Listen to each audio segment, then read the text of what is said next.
Have you ever wondered what being a powerhouse looks like? In this episode, we'll be diving into what it means to lead fully in our careers, our industries, and our lives. How to overcome setbacks and reframe your thinking so that you can step into your purpose, fully present and ready to take on your greater vision for your future and your legacy. Listen in.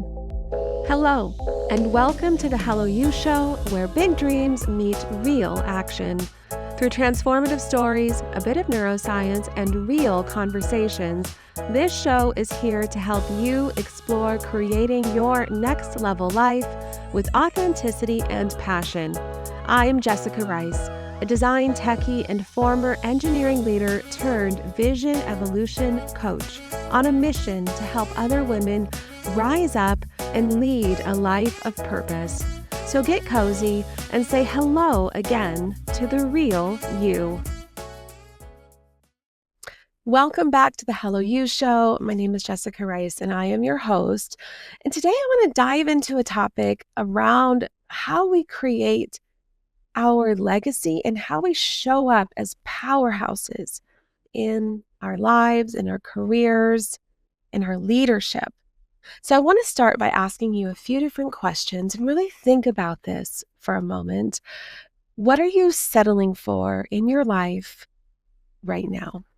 What are you settling for?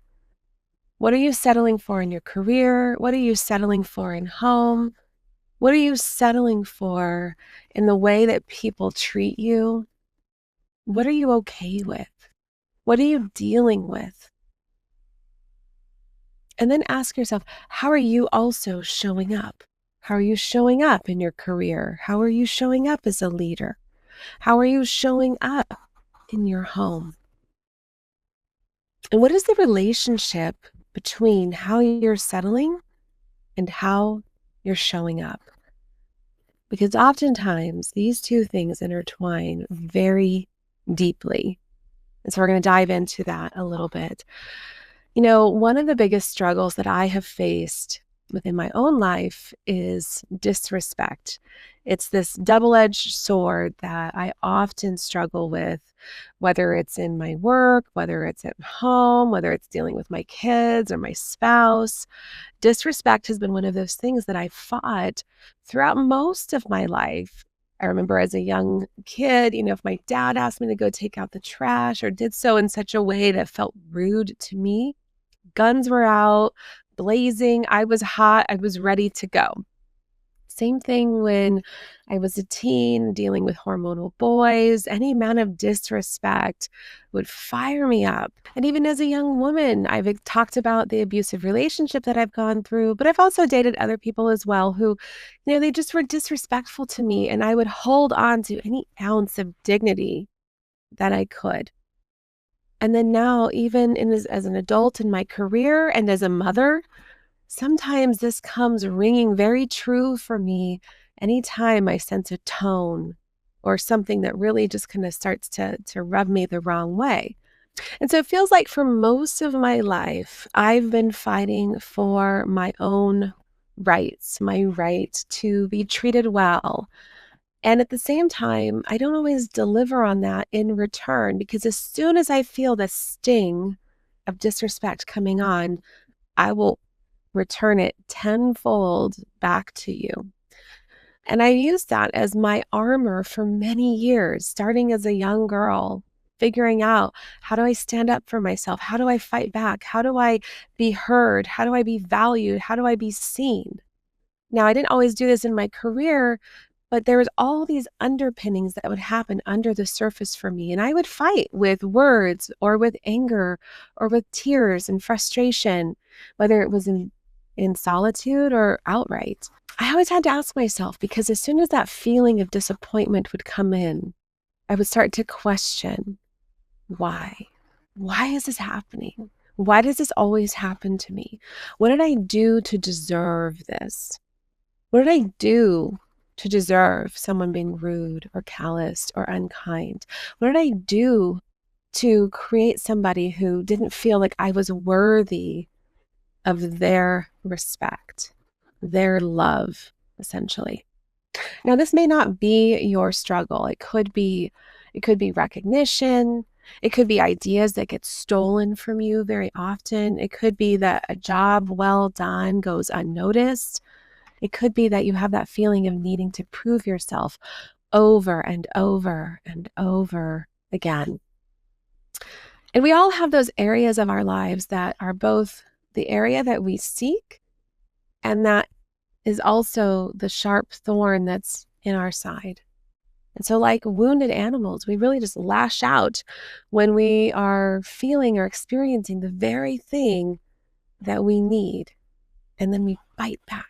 So I've asked myself this question why many times in my life. And as I've gone in and learned about neuroscience and different ways to help other people in my coaching practice, I started to really wonder, like, how do we get under the surface of this? How do we start to understand what it is that keeps us held back, what it is that we are seeking, what it is that we're needing, and how all of this has this interplay? And I know that for me, it was such a struggle. Because I do feel very passionate, very feisty all of a sudden when I feel like my rights are being taken. And maybe you feel that way too. In fact, it's gotten me in a little bit of trouble from time to time because every once in a while I'll peek out that stronger, feistier side, and people aren't expecting it. They don't know that there's that side inside of me. And so I have to learn how to dampen that down. But I wanted to ask you, have you ever noticed how there's like some people who are just always calm? They know how to assert themselves without taking aim and firing back. And for many years, I wondered, like, how is this possible? How are they able to just show up in such a manner where they don't own it? They can just deflect it and they can calmly say, yes, it's not okay that you're talking to me in this tone. I will not stand for you talking to me in this way. I will not put up with this. And they will calmly tell you, this is not acceptable, but they won't own it. They won't become emotional about it. They won't do all of the things that I know for many years I struggled with. So there's this interesting juxtaposition that starts to occur in our mind when we can release the trauma that we've gone through in our lives and then teach ourselves a new way of being. And I use this word trauma loosely because for us, a trauma can be anything that our brain experiences, our amygdala experiences at a young age, moving on, that feels like it has this line in the sand that was drawn. For my son, there was a time when he was young and he had gotten onto our treadmill and he somehow figured out how to turn it on. We'd had a key and the key wasn't even in the treadmill, but somehow he found the key and he put it into like, oh, this must fit. And he figured it out. And within seconds, I mean, I wasn't looking for a couple minutes and seconds, he turned it all the way up and he flew off the treadmill and into the wall and he got these nasty burns on his arm. And this has been a marked trauma that he experienced. And the way he remembers it is very different than the way that I remember it, which is if he tells the story, it's that I allowed for him to go onto the treadmill, turn it on, and then blast into the wall. And then I left him there for 30 minutes while he was burning, right? Don't we remember things differently? Because our brain experiences the trauma and it's very marked in our lives. So when we can start to learn to do some work around how we remember and how we reconfigure the things that we've experienced, we can start to also teach ourselves a new way of being and how we can release. And a lot of this work has to start with how we, number one, love ourselves and how we recognize who we are without needing that recognition from another person. And we have to start leaning into our values, our gifts, our strengths with this greater veracity so that we can start to trust ourselves and that we can start to believe in ourselves. And then we don't need another individual to tell us that we should move forward on what it is that we feel inside. And so the moment that we no longer really need those things from another person is the moment that we realize that we are strong, we're worthy, and that we have so much more to give this world. I know for many years that pain, the disrespect, the way I would respond, the fire that I felt inside was the very thing that I would also beat myself up for over and over and over again, because it would come in hot and it would come in full force. And there were times I said things that I regretted. Words would come out and I couldn't take them back. So if you've experienced things like this in your life and you have these like key indicators that are a trigger for you, sometimes that's the very thing that we need to heal so that we can move forward. And it's the very thing that holds us back and we stay in this perpetual cycle. So showing up for yourself, I had to start learning, showing up for yourself isn't about enduring pain. It's not about knowing how to be better at enduring this pain. It's not knowing about how to be better at just taking it. And I think this was this disconnect that I felt for so long. How are so many people okay with this? How are so many people okay with just being treated a certain way? How do they stay so calm? They're so okay.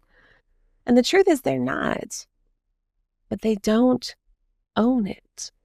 And so it's really about releasing that pain. It's really about releasing that need, releasing the desire to be recognized, to be treated a certain way, and not feeling like the victim in the sense that why are they not doing this? Why can't they see that I'm worthy or valuable? And it starts with us. It starts with us seeing that we are worthy and valuable and not looking to them. And as soon as that we can kind of really see that for ourselves and recognize that we are still good, regardless of all of these other things, regardless of what someone else says or does or how they treat us, we are good on our own, which means that we don't have to accept it. We don't have to settle for it. And we don't have to fight for it. We can just release it. When we can have this kind of power in our lives is when we can start to walk forward knowing that all of these other things, they're not serving us. They're not the thing that we need to propel ourselves forward. What we need lies within. So I want us to consider, how do you empower yourself today? And really be that woman or man that you aspire to be in every moment of your life. Showing up as that force of nature. Showing up as that, wise confidant that people come to you for. Showing up as this loving shield. How can you be the strength for yourself that then you can then give to others? Passion. This comes up quite often. When we're passionate about something, it's usually because of a wrongdoing. But passion doesn't have to be fueled by setbacks or when we feel wrong or unjustly accused of something, or something has happened in our lives where we're feeling like we have to stand up in such a way. Allow your purpose. Allow it God has given to you in your life. Allow the things that you know that you want to go and accomplish. Let that fuel your passion. And this is how you start to become powerhouse in your career, in your leadership, and in your life, because it goes way beyond emotional intelligence. This is about doing the deep work so that you can start to heal and you can move forward. Recently someone judged me for one piece of content that I had put out there, and it had been months ago. And I had been doing this kind of experiment to see what would create some reactions, what would create some different opinions or some contributions in a different way. And they had seen this one piece, and based on it, decided that they didn't, want to work with me on a project. And, kind of stung initially. I was taken aback. I had never had this happen. And I was wondering to myself, like, what it was that I had done. And then I had to ask myself, even, in what ways do I not even judge myself accurately? So I was upset. Like, why didn't they take the time to even try to get to know me? Why didn't they take the time to understand what it was? Why didn't they take the time to look at all the other evidence out there of who I am and not judge me just on one little piece? But how often are we doing that to ourselves? How often do we judge ourselves harshly on one moment in our lives? How often do we judge ourselves by one thing that we did and we messed up or, said wrong or showed up wrong? How often do we hold ourselves in this purgatory based on this one thing that we did? Do you give yourself the grace to fail? Do you give yourself the grace to say, yeah, I didn't show up the way I wanted to here, so that you can also heal, so that you can allow for yourself to be free, so that you're not punishing yourself over and over and over again? For my countless warriors, including me, who sit there and think about all the things that they could have done better, should have done better, said differently throughout their day, throughout their week, could have been something a year ago that you continue to stew over. Can you give yourself the grace to be okay with it? Can you give yourself the grace to be okay so that you can move forward? Whatever it is. As a starting point with most of my clients, I will give them 2 assessments. I will give them an assessment called Principles U, and I will give them an assessment called Positive Intelligence or Saboteur Assessment. So one is based on the Big 5 Personality Index or OCEAN, and the other was created by Shirzad Shaman for Positive Intelligence. Both demonstrate something very important in an individual. It demonstrates their natural strengths and their inner drivers. So when we can understand this about ourselves, when we can understand both, now we can also start to see our beauty. We can start to see where we shine. We can see where we naturally fit and excel. And we can also start to see where we hold ourselves back. We can see the damage, that we create for ourselves, relating to our inner self-worth, our creativity, our motivational drive to pursue our own unique greatness. Now, Shirzad, he used to teach at Stanford. He is now leading CTI, one of the largest coaching institutions. And I had this opportunity to go through his program and become certified. And a part of that process was really diving deep into our own saboteurs so that we can then help others as well with uncovering them. And how we turn, negative emotions into a positive outlook. Now, this was very interesting to me given my background and how I felt in relation to disrespect and what would come up for me. And oftentimes that's really our brain just trying to protect ourselves, right? Those neural pathways are like, whoa, stop. Now we need to bring out the, reinforcements. We need to blow them up because they've wounded us. And so I had to figure out, I was trying to learn, like, what is it about me? What are these saboteurs that I have within me that, yeah, they propel me forward to a certain extent, but they also hold me back? And so this is very interesting to me. And so he teaches on how we turn those negative emotions into a positive one, and then also how we start to strengthen our inner sage, as he calls it, by rediscovering ourselves and really how our attitude is truly a self-fulfilling prophecy.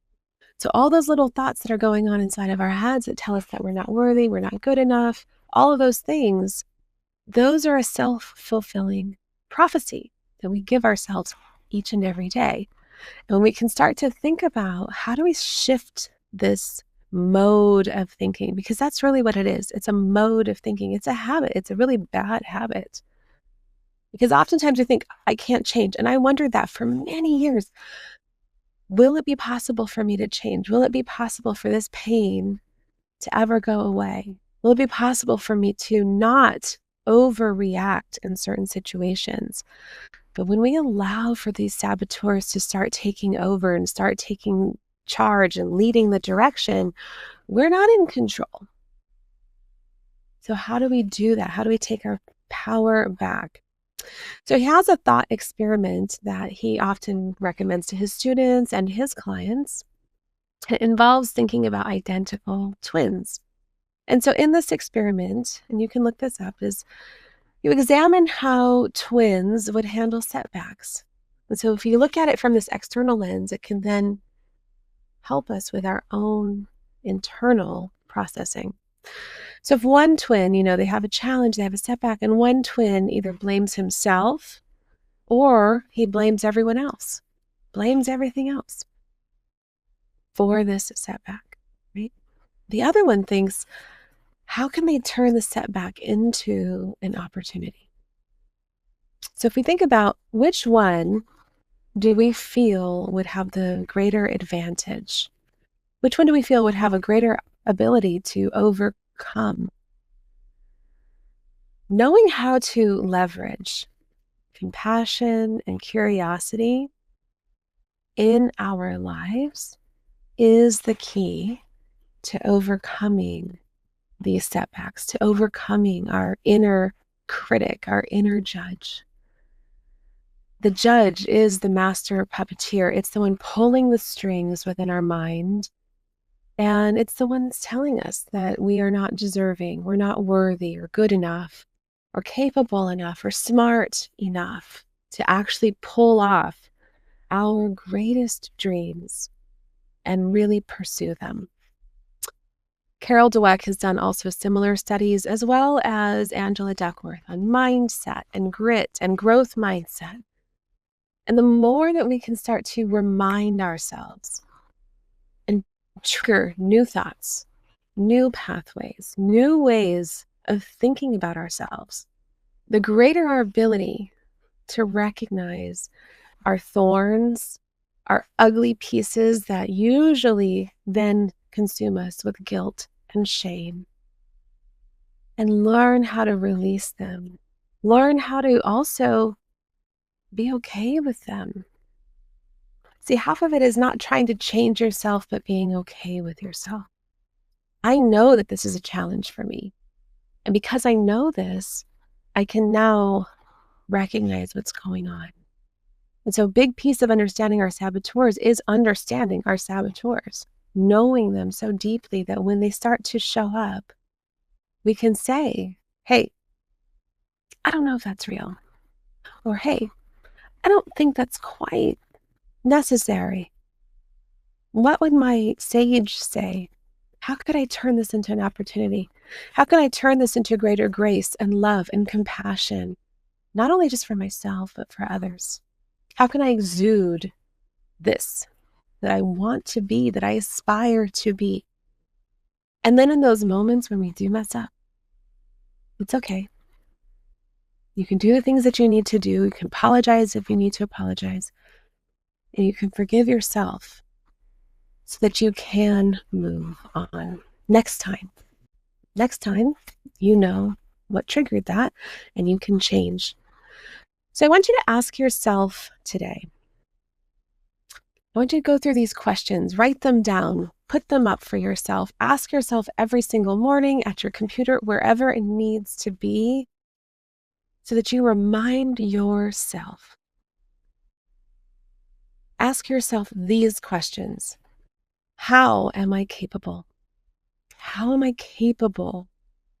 And in what ways in my life am I capable of doing, creating, thinking? How am I capable? What can I overcome? How can I turn this challenge into a growth opportunity? What is this obstacle teaching me? What can I learn from this experience? How can I move forward?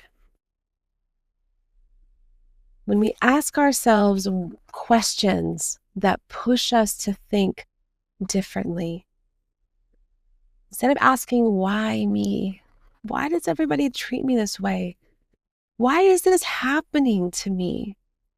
Instead of asking why puts us in the state of victim. Why is a question that makes us powerless. Ask yourself how. What?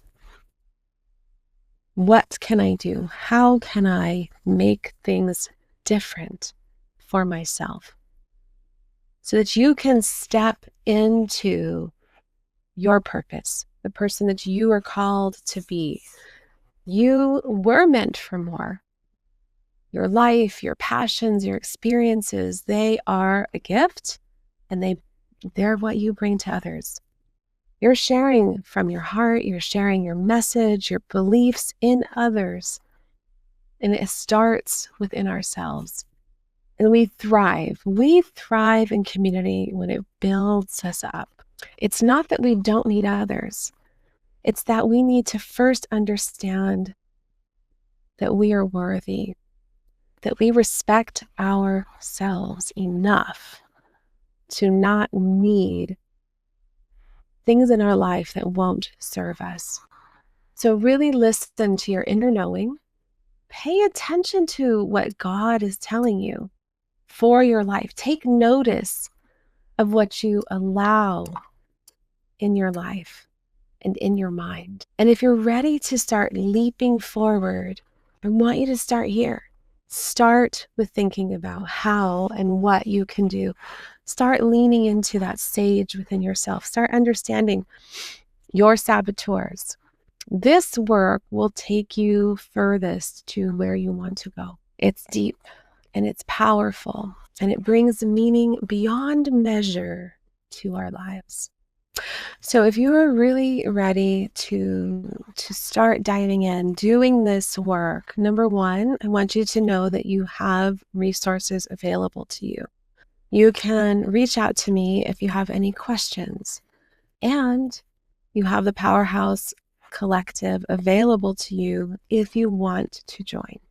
If you're looking for a greater community of people who want to support you and be there for you and dive into how we start showing up for ourselves and becoming powerhouses in our lives, in our careers, in our industries, so that we own our worth and know where we want to start. What do we want to do? What do we want to create? And surround yourself with people who are believing in you and doing the same things. I think it's incredibly important that we can surround ourselves with people who understand our mission, because not everyone in life does. But when we can surround ourselves with those types of people, we can feel seen, heard, and understood. So thank you so much for joining me today. We have some wonderful guests coming onto the show in the next couple of weeks. I'm very excited to bring them on. And as always, remember that you are worthy and you are here for a reason and a purpose. And I want you to go forth in your life in such a way where you have no regrets. Thank you for tuning in to the Hello You Show. It's been a pleasure to have you with us on this journey today. If you found value in our conversation and want to support the show, please take a moment to like, follow, and subscribe so you never miss an episode. We'd also deeply appreciate it if you could leave us a review. Your feedback not only helps us grow, but also enables others seeking inspiration and authenticity to discover our community. Until next time, keep embracing your story with purpose.